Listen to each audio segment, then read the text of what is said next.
Hey, what's up guys? It's Oscar again. This time it's my turn to do a deck profile. I'm going to be looking at Mikage and kind of bringing it back and making it relevant again, I guess. I know everybody's excited about the new starter deck rulers, and going into the weekend I was trying to see what I could run and you know, have fun with the new stuff, but there was really nothing. I think Colin covered it. We really need support for the other ones for them to be relevant. So I went ahead and just saw Black Moonbeam's gone, reached back and considered one of a few options. I considered Mikage, Fiethsing, Zero, and overall looking at it, I wanted to go with Mikage. I had a bunch of great ideas. I knew I wanted to run red-green or just red in general. Overall, it's just really a heavy burn deck, if anything else. And we'll go ahead and go through the profile from here. Now to start with, I am running Mikage, like I said. For those of you not too familiar, he was last year's starter deck. He's the dark starter deck. He has the Judgment cost of 3. He does run an Energize for black. And the most notable part is he can pay 1 black, and this card deals 100 damage to target Resonator. Put a blood counter on this card. If you've seen our most recent Rhea starter deck games, I kept calling her mystery counters blood counters. And I mean, here's kind of the reason why, is because we had these blood counters. Now, you want to stack these counters up on him, because once you do perform Judgment, you're going to flip over, and he has many effects that he can apply those blood counters for. Now, you can go ahead and read over this here. I'm just going to tell you the one you're usually going to use it for is the buff on him. It says this card gains +2/0 until end of turn. So you're going to use all those counters. Let's say you accumulate 5 or 6.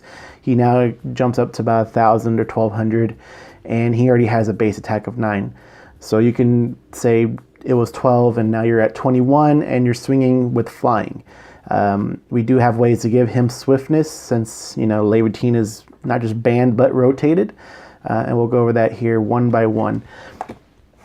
Now to start with the stone deck, it's overall going to be a black, red, and green deck. So we do have 4 Scorched Bales producing black, red for us. Excuse the one off card there, but 4 black silence for the black green.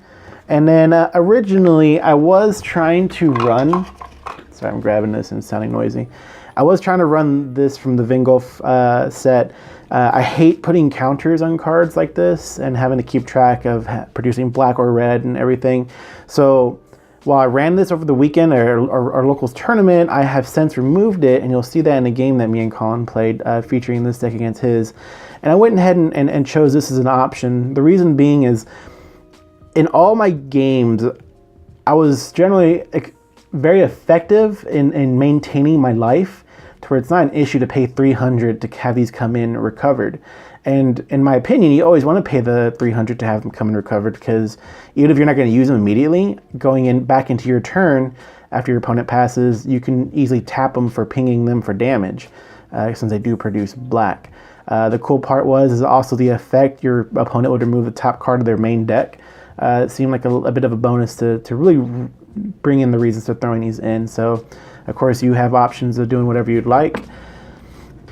Now, the Resonators in here, you see there's quite a bit.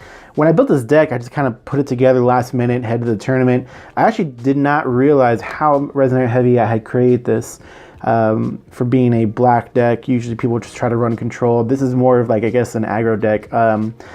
This is the way we're giving the swiftness to Mikage. You're going to, you know, just inheritance for 1. It gains +2/+2 plus swiftness until end of turn. So if you remember, I said you gain 21 if you had this, say, 6 counters and you banished them all. And then you do this, he just now has 23 with flying coming in. Should they kill him, he has imperishable. I guess I forgot to mention that. So you can always come back in on another turn. You run 2, you never know.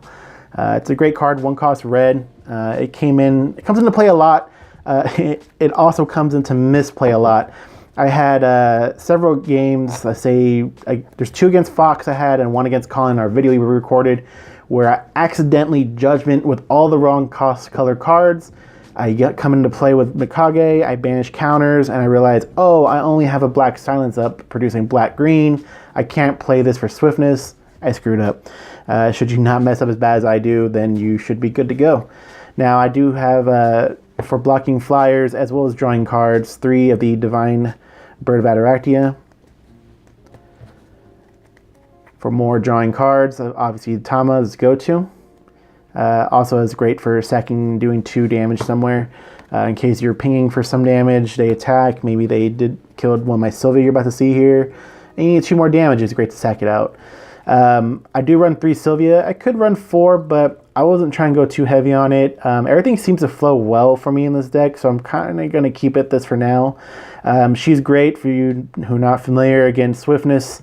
Whenever she attacks, she can declare a J/Resonator cannot attack or cannot block until end of turn, and so you get an easy 6 to come in through, without them being able to respond to it really.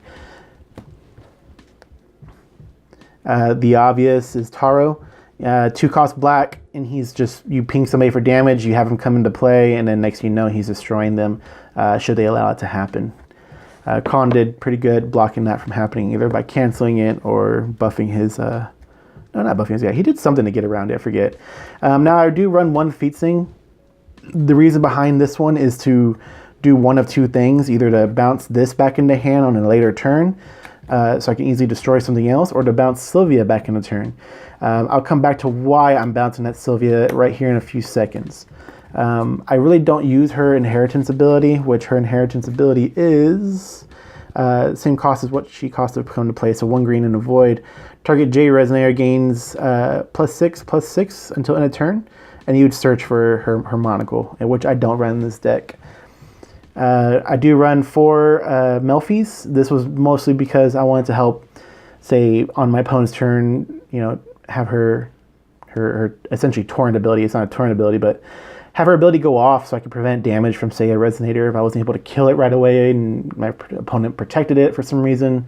As well as she's able to help me ping my opponent for additional damage and, create more colors I may not have in my stone pile when I'm ready to cast some cards. Lastly, we do have Abdul. The obvious reasons: you're stopping hooks from happening, you're stopping inner effects of certain other cards should they stay in play. Now for the spells in this deck, I will start off with the one that kind of create the reason why Sylvia is bouncing back to my hand. I did have a couple of times where I was able to cast Blood Boil. If you're not familiar in that second part of it, she would gain +8/+8, but she would also gain at the end of turn. I would destroy that Resonator. I've had times where she was already in play. I did declare attack. Opponent didn't say anything, so I was able to Blood Boil. It gained +8/+8, and then in turn I was able to play Fiethsing just to bounce back to hand to prevent her from being destroyed. It was a great little combo I was able to play off. Now, obviously, you're going to run Demonflames. You're going to, before recovery, probably tap, ping something, recover, have one of these in hand, and just be like, I'll destroy that.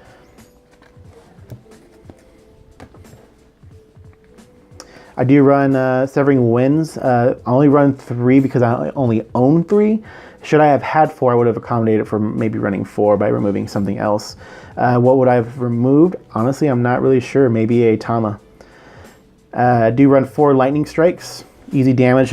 I'm usually just using this on my opponent, not really on any of their Resonators. I'm easily able to get those out, as well as Memory to Memoria. Same thing. I'm generally using these for hitting for the 500 rather than for the 400 and producing one. I think I did it once where I produced one, as with calling those games.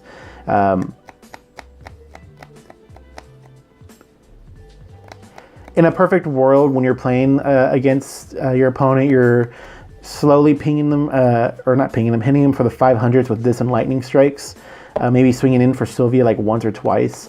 Your Mikage should have at least 5 counters by this point, because it should, once you're at 5 and you have the horses, be in reach for the swing. Yes, there is no way for me to search out the horses, so let's just say I'm at a point where I could attack with Mikage soon. You can just Judgment. There's no Black Moonbeam, and they would need at least 2 Lightning Strikes to take him out, so it is a risk to Judgment him and have him out in the field, but he does have Imperishable, and let's just say they don't destroy him, you swing with him next turn. There's just different things you could do. I hope you guys like that. Super simple. I'll have the deck list in the description below, as well as a link to like the gacha so you can see the image of everything. And if you want to see more, maybe you want to see this update after the first set comes out, let us know and I'll see about doing that. Again, I just didn't want to build the starter decks yet because I feel like they're just missing a lot and want to see what comes from them soon. So thank you for watching, and don't forget to join our Discord. Again, description in the link in the description below. See you guys.